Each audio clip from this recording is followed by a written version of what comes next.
All right, you guys, I wanted to read this post to you guys because I felt like it opened up a good discussion on being efficient as a resident. And this is basically how it goes. So, residency clinic is burning me out. Lately, clinic in residency has been stretching me so thin. I'm currently on a 20-minute appointment basis with most patients. The problem is that all of our patients are super complex, and most, if not all, require at least 40 minutes to properly address everything. There's not only the important conditions to address, such as hypertension and diabetes, but then the patients bring up a lot of new complaints, the low back pain, knee pain, and of course, the chronic fatigue. Definitely can relate to this. Our appointment schedules are very tight. They're back to back. You have to staff with an attending afterwards, and that takes up a lot of time too. And really slows things down because sometimes the attending's not available. They're staffing another patient with another resident at that time. And then patients come in with all these vague complaints all the time. You know, it's very clear when somebody's coming in with hypertension, diabetes, or some very clear diagnosis, it makes sense. But a lot of times this is vague fatigue, vague knee pain that's been going on for like 10 years. And they bring it up like as soon as you leave the room. So it's definitely a very big challenge in clinic. Another thing that this poster didn't really mention is that we are responsible for all of the healthcare maintenance and healthcare gaps that these patients have. So their cancer screenings, colon cancer, lung cancer, diabetes, lipids, everything that needs to be done, pap smears, we need to make sure that we are accounting for all of that on their visits as well. I spend so much time pre-charting and then charting afterwards in addition to the time devoted to the patient encounters. And part of the problem is that patients either show up on time or late. Even the on-time patients are late since rooming takes about 10 minutes. So then I even have less time to address everything. Even when I do address their issues, many times they either don't follow through with the plan, or B, get upset that I'm not giving them stronger pain medications and only suggesting Tylenol and ibuprofen. Definitely relate to that too, because a lot of times our initial treatment is going to be Tylenol and ibuprofen. Why do something very, a very heavy medication that has potential risk for harm when the first line treatment is going to be over-the-counter painkillers like Tylenol and ibuprofen? And a lot of times patients don't understand that because, it takes them a long time to get an appointment with the doctor, and then the doctor just says to take something they could get over the counter. Could totally see how a lot of patients are not very satisfied with that kind of answer. Then there's the lab results that have to be reviewed and contacting the patients, not to mention all the phone calls. This is getting into inbox management. Part of the issue is that I've seen what it's like in attending practices, and it's so much smoother. The clinical staff knows what the doctor likes and can make the appointment much more streamlined. They also have their clinical staff addressing phone calls and normal labs/imaging. And I will say that in residency, we do have these resources available to us as well, but we aren't in clinic as frequently, and we don't know the resources available as well. So it becomes much harder to utilize those resources appropriately. On top of that, we don't get as much gains in efficiency from working every single day in a particular environment because we're constantly rotating from one specialty to the next rotation to inpatient. And so once you finally feel like you're getting the hang of outpatient and you're going to start devoting some time to like increasing your efficiency, you're moving straight on to the next rotation, and then you come back and it's basically all reset again. So it is very difficult to develop a sense of efficiency. I really liked this post because it does highlight a lot of the problems with residency clinic, and I think in a lot of ways internal medicine clinic in residencies kind of push people away from wanting to do primary care specialties or primary care itself because it's just very difficult in a lot of residency clinics in internal medicine. What was really uplifting was that there were a lot of really helpful and useful responses to this person. And so one of the first ones is use these patients to your advantage and have them come back weekly or every 2 weeks. It ensures your schedule is full of follow-ups that are very well known to you. You address concerns little by little, and the patient normally enjoys being pampered and looked after so much. It also avoids the new patient establishing care with an enormous chart and 50 concerns and 4 major chronic HCCs that haven't been monitored for multiple years.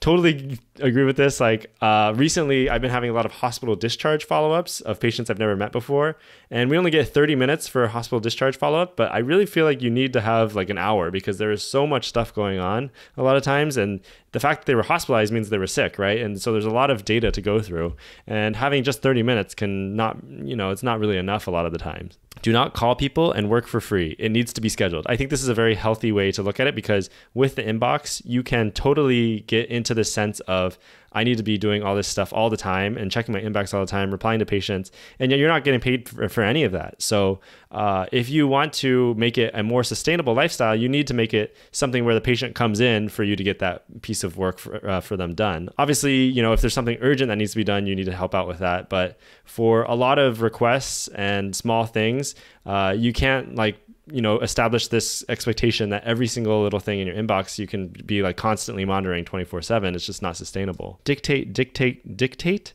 but not a novel. Dictate the insertion of smart phrases, then F2 your way through them. Everything should be set up for all the bread and butter stuff you see. Create clinical macros for physical exam. Notes take 3 minutes max. I would say it's difficult to get a note to take only 3 minutes max, but it has been a while since I've personally worked on a lot of my dot phrases and stuff.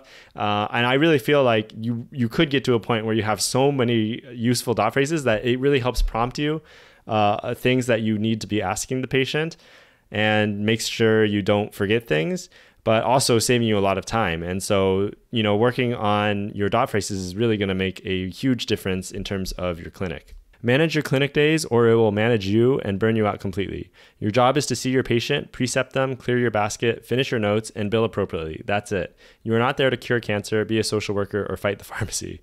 Not your job. I absolutely love this perspective. And the other thing that I found very helpful in residency is I really started limiting the amount of pre-charting I've been doing on my patients. So before I would like pre-chart on all my patients the day before. But now I just try and show up like 15 minutes early and just pre-chart really quick on my patients, get my notes started. And you can do a lot of, when you have a time crunch like that, there's this whole kind of Parkinson's law, or is it Pareto's principle? One of those things where like work expands to fill the time that you give it. So if you only give yourself 15 to 20 minutes to pre-chart, you are going to just get all the main things that you need to do. And you're going to follow up on all the important things that need to be done.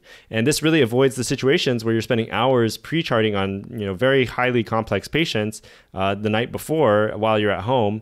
And then the patient just ends up no-showing the next day, and you've like wasted an entire hour just like researching about this patient and learning all the ins and outs of them. And then it's all for naught, basically. And that was something that I really hated during residency and during my clinics, is when patients no-showed after I had researched them a lot. So just try and limit your pre-charting as much as possible. Just do the basic things that you need to and the most important things. And again, work will expand to fill the time that you've allotted for it. Sometimes I have had patients where it was like, oh shoot, I probably did need to pre-chart and review this patient a little bit more.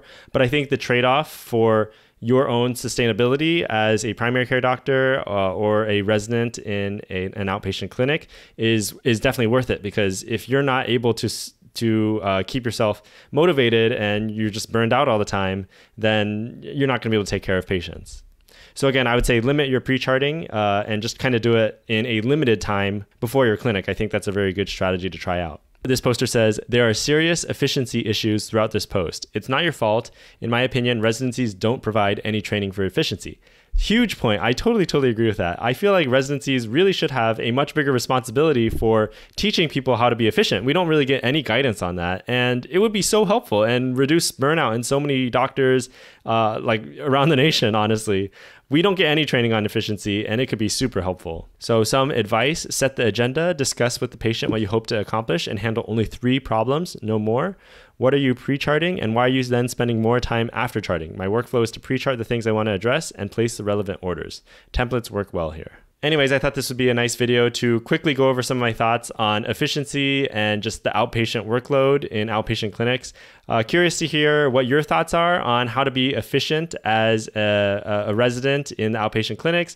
Do you have any specific tips or hints that really helped you throughout your years or residency?